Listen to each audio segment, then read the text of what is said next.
Big crash up into the corner. The 11 of Brian Scott, 62 of Michael Annette. All right, on board with Aric Almirola. Good record. Stay low, just stay low, stay low.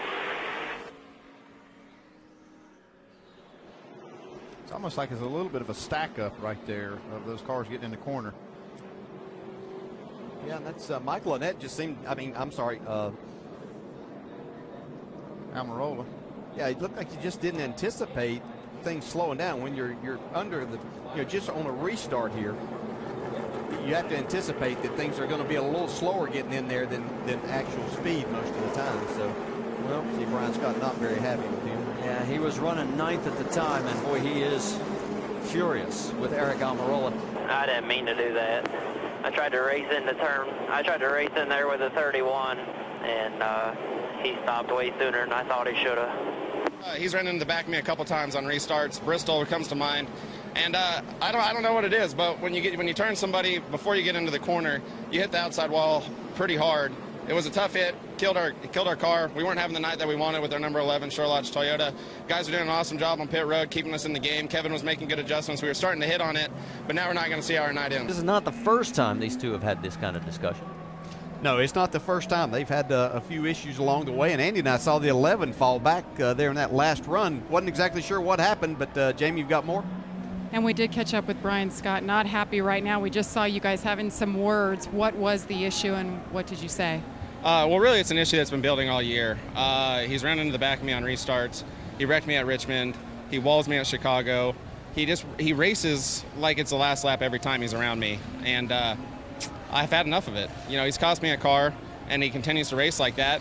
So I went and told him, and I just told him how I felt. I told him that I owed him one, and I told him if he's going to continue to race like that, then I'm probably going to slip up and wreck him. What exactly happened today that led you to confront him?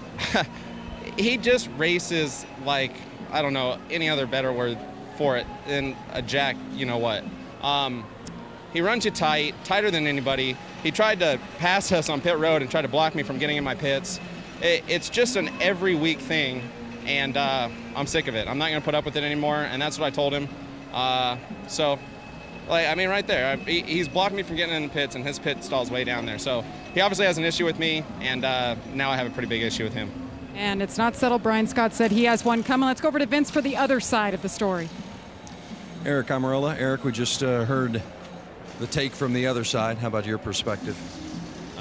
Brian, he thinks I wrecked him on purpose still at Richmond. He still hasn't gotten over it, but it's racing. It's short track racing at Richmond. He can't move on from that. We fire off the race today, and I run him down.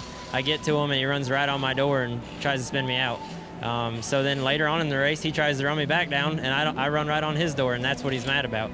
He's mad that I don't give him any room on the racetrack. But he just he races way over his head, and he's very fortunate that his dad has a lot of money and spends a lot of money on his racing, and that's a big factor in what he's got going on. So he races really hard all the time. And I got into him on accident at Richmond. I apologized. It was on national television that I didn't do it on purpose, and yet he's still mad at me for it. Left rear, and that's what caused that. What happened? That's the first chance I got to see the replay. It's pretty obvious what happened. The 33 was obviously a dart without feathers and come across the racetrack and run right into me. So it's a shame for our farmland team. Our Ford Fusion was getting a lot better. We didn't start off the race like we wanted to, but we had certainly gotten it a lot better. And man, he just come from all the way at the bottom of the racetrack and run into me. It's just frustrating. He's not even racing this series for points. He's out there having fun because his daddy gets to pay for it, and he wrecks us. It's frustrating.